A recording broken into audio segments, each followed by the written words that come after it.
मेरी रिसर्च ये है कि हमने एक केले के दरख्त से एक ऐसी मशीन बनाई थी जो कि उससे धागा निकालती है, और उन धागों के बाद हमने इस ऐसे कपड़े का शक्ल बनाई, एक ऐसी उसकी शक्ल बनाई, स्ट्रक्चर बनाया जो कि हम उसके बाद एक कॉम्पोजिट मटेरियल हम बना सकें। और फिर इस कॉम्पोजिट मटेरियल्स को हम कार के अंदर, कार के मुख्तलिफ हिस्सों के अंदर, जिसमें हमारे पास डैशबोर्ड्स हैं, हमारे पास डोर्स हैं, पैनल्स हैं, उसके अंदर इस्तेमाल कर सकें।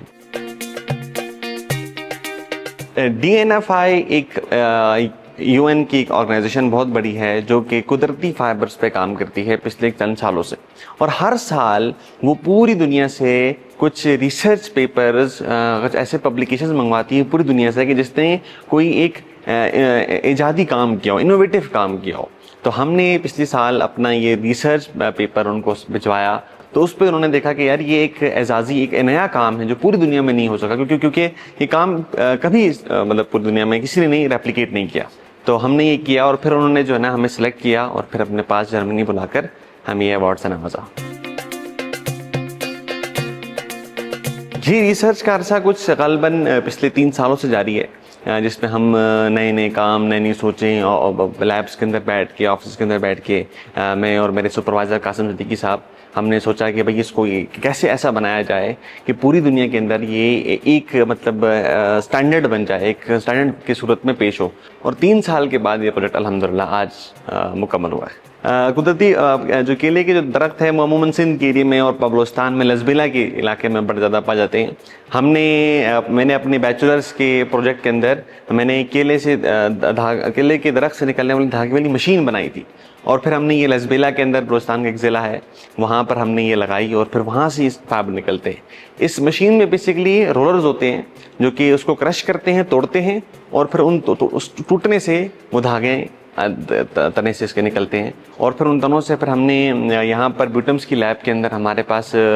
हाथ की खड्डी है, सेमी ऑटोमेटिक, उन हाथ की खड्डियों पर फिर हमने ये स्ट्रक्चर डेवलप किया। ये बिल्कुल प्लास्टिक का मुतबादिल है और सिर्फ इस पे बाइंडिंग एजेंट इस्तेमाल होते हैं जो एपॉक्सी और हार्डनर होते हैं, जो कि सिर्फ 2 फैब्रिक की लेयर को आपस में मजबूत से बाइंड कर दें। बाकी जो इसकी स्ट्रेंथ होती है, टेंसाइल स्ट्रेंथ, वो सब तमाम अब उसकी फाइबर की वजह से होती है। हमारी इस रिसर्च के अंदर जो हमारे सबसे ज़्यादा साथ दिया वो नेचुरल फाइबर कंपनी है,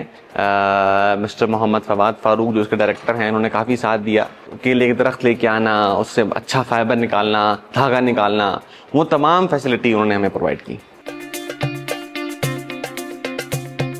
जो केले का दरख्त है वो अपनी ज़िंदगी में एक दफ़ा फ्रूट देता है और उसके बाद उस केले के दरख्त को काट दिया जाता है और उसका जो तना है उसको डिस्कार्ड कर दिया जाता है, फेंक दिया जाता है, जो कि एक बहुत बड़े वेस्ट का सबब बनता है, एक बहुत बड़ा एग्रीकल्चर वेस्ट बनता है।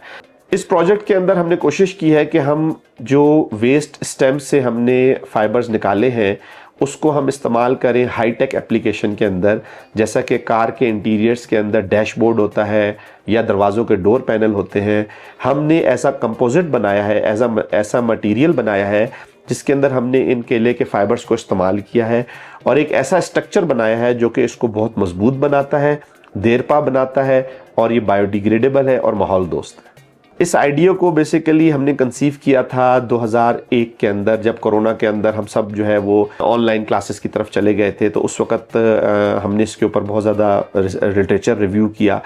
और ये भी पता लगा कि यूरोप के अंदर और अमेरिका के अंदर अब इस तरीके के जो है ना वो रेगुलेशंस आ रही हैं कि वो ये कहते हैं कि जी अब हमें प्लास्टिक्स को रिप्लेस करना है जितनी जल्दी मुमकिन हो सके। तो उस आइडिया को लेके हम उस वक्त से मुख्तलिफ नेचुरल फाइबर्स पे काम कर रहे थे और उसके ऊपर रिसर्च करते हुए हम यहाँ तक पहुँचे कि हम इस केले के तनों के इस वेस्ट को इस्तेमाल करके हम अपने कंपोजिट्स और प्लास्टिक का मुतबादिल बनाए। तो मैं अपने सारे स्टूडेंट्स को ये कहूँगा कि आजकल के दौर में अगर आपके पास इंटरनेट मौजूद है, जो कि अगर आपके पास अपने घरों में नहीं है तो यूनिवर्सिटीज़ के अंदर ये इंटरनेट मौजूद है।